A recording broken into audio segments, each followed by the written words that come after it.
Democrat of the day today is running for the Senate District 56th Street, which is Dan Hall, I believe, at this point. It is Lindsey Porch. She's kind enough to join us today to talk about her campaign. Hi, Lindsey. Hi, Matt. Hi.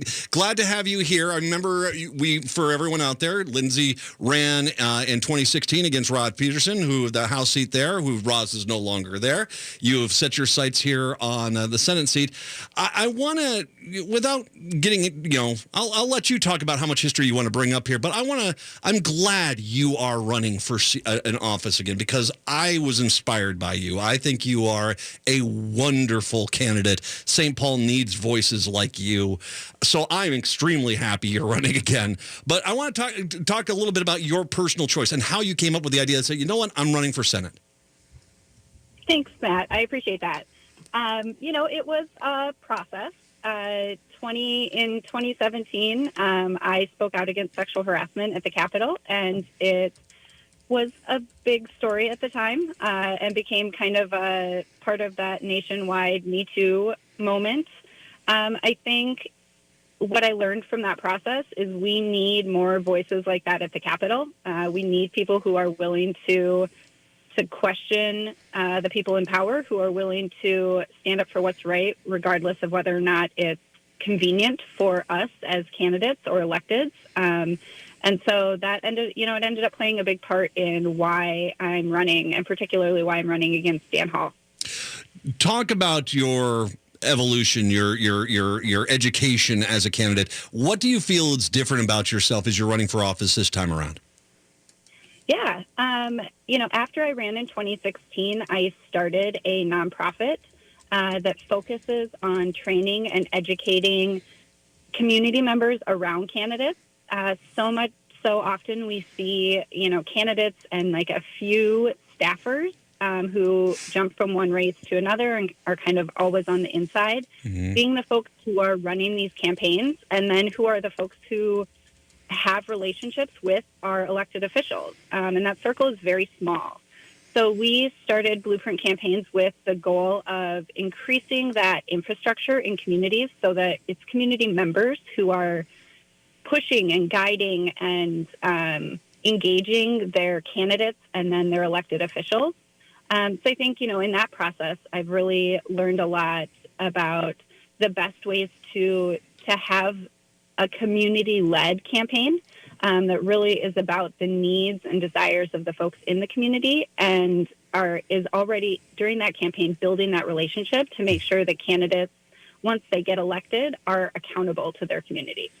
And by the way, and that is such a great option too. I mean, one of the things I think I got exposed, we talked about in 2018 a lot, was there's a lot of races where there's not that connection, and where the community is able to get in there, and like I said, sometimes it's a bit of an insider's club, and I think that getting that knowledge out into the masses, not only it makes it a better campaigns, it makes a better electorate. Absolutely. And, I think we've seen a lot. There are things like gun violence legislation, for one, that has mass approval throughout the state of Minnesota. Closing the background check loophole has something like 95% support across the state of Minnesota, and it can't get a hearing in the Senate. That's ridiculous. It shouldn't be that way, and that means that our legislators are not accountable to their constituents. They're accountable to lobbyists or, the power balance that exists right now, and not actually to the people of their communities. So I think the more we can build those relationships from the very beginning as candidates, the more likely we are to get legislators who are actually responsive to the desires and the needs of our state.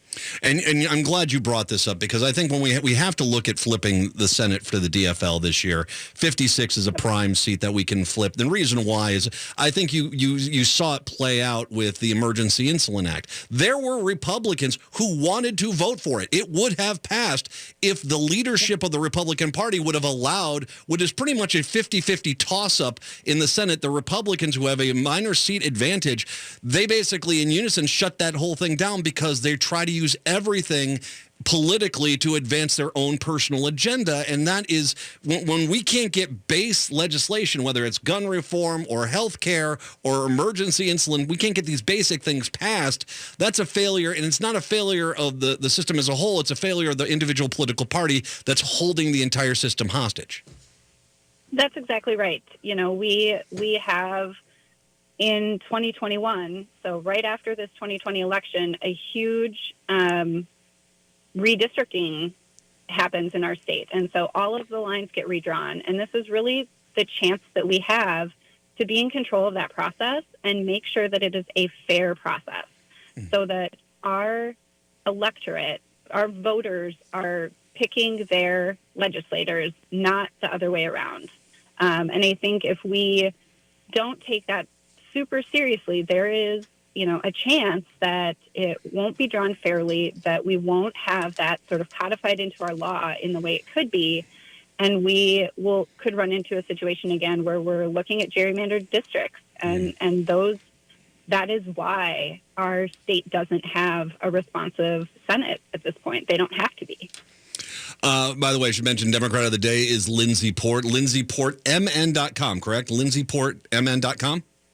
That's right. That's right. And by the way, Lindsey is LindseyPortMN.com. You're running for Dan Hall's seat. The District 56 is Savage, Burnsville, Lakeville. Dan Hall is it's not a secret. He's fairly anti-LGBTQ rights.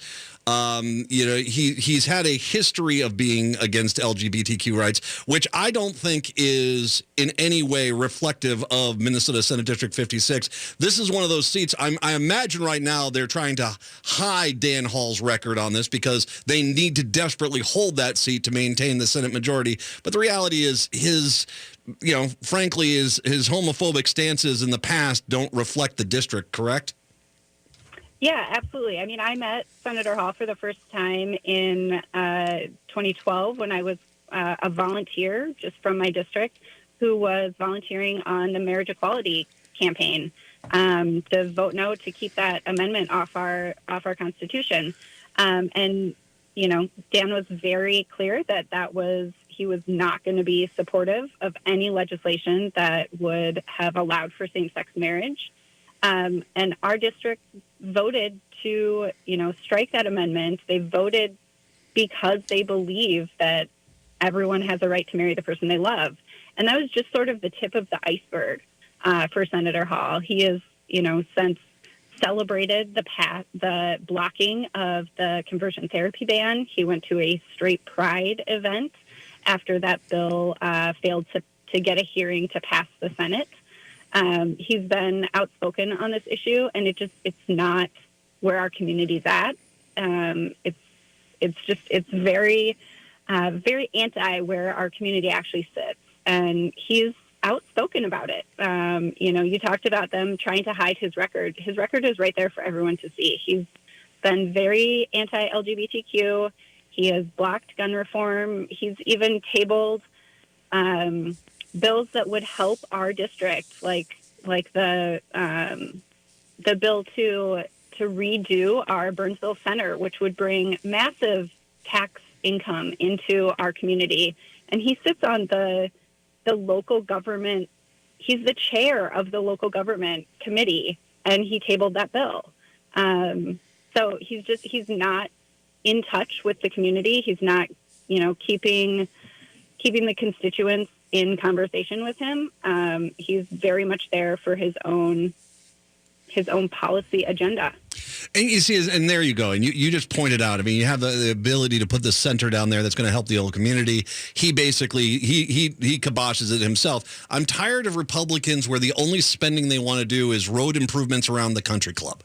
And part of the deal is this, is I understand your part, and any senator is part of a larger body, but you need to represent your district. And as you say, you need to understand what your district needs, and basically saying, well, the country club doesn't need a repaving around the roads there, so we don't need anything in our community. I mean, it's so myopic in their vision that it's disturbing. I mean, he definitely is a a senator that has lost touch with his district, and I just do not think represents what the metro area, is in any capacity, at least not anymore.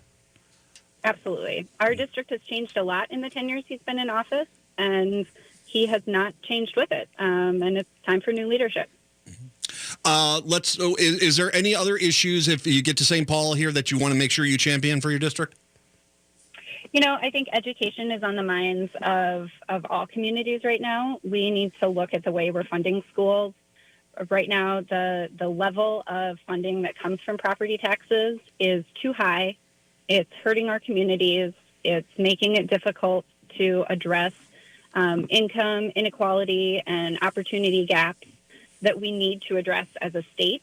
We fall very low on the rankings for equal opportunity in schools, and so we need to make sure that we're addressing that. So that's definitely one of them. And then healthcare is obviously on everyone's mind. We need to open Minnesota Care right now so that folks can buy into Minnesota Care and have that option while we figure out what the path is to a sustainable universal coverage. By the way, I love the education funding because you know what? There's a great example of an issue which affects your district, Senate District 56, but the solution to rural school district problems and inner city school district problems is the same path through that course. I love that, and if you can tackle that problem, boy, that's leadership. I mean, that would fix a lot of the education problems in the state if you can fix the funding issues. Yeah, it fixes the education problems, and it also addresses things like, our seniors who are living on fixed incomes and want to age in their communities and in their homes, and they're facing increasing property tax, hikes, and young families trying to buy homes. These are all connected, just by this one funding choice we've made. Endorsements. You got any good endorsements so far? It's pretty early in the cycle, but we're talking with a lot of folks. I think we'll be feeling pretty good about that in the next couple of weeks. I can tell you right now, and I don't do this. Trust me, I do not do this that often. You got my full endorsement. I absolutely am tickled pink that you're running, and I really do feel as if Senate District 56, you would be such a step up and improvement in representation. It's not even funny. It really would be great to see you in St. Paul. You obviously need volunteers and people to help out and donations. Is that correct? Absolutely. Yep. We're making delegate calls. We're knocking doors. We will be, building a full-on ground game. Dan Hall's going to be a tough competitor, but I have every belief that we will be the ones to beat him. LindseyPortMN.com. That's LindseyPortMN.com. I'll link to all this on the social media a little bit later on. Lindsey, congratulations. I am glad you're back in the game. All my best down in Senate District 56. We'll keep in touch with you as we go through the year here. Thank you very much for being Democrat of the Day. Thanks so much, Matt. I appreciate it. My pleasure. Lindsey Port joining us right now.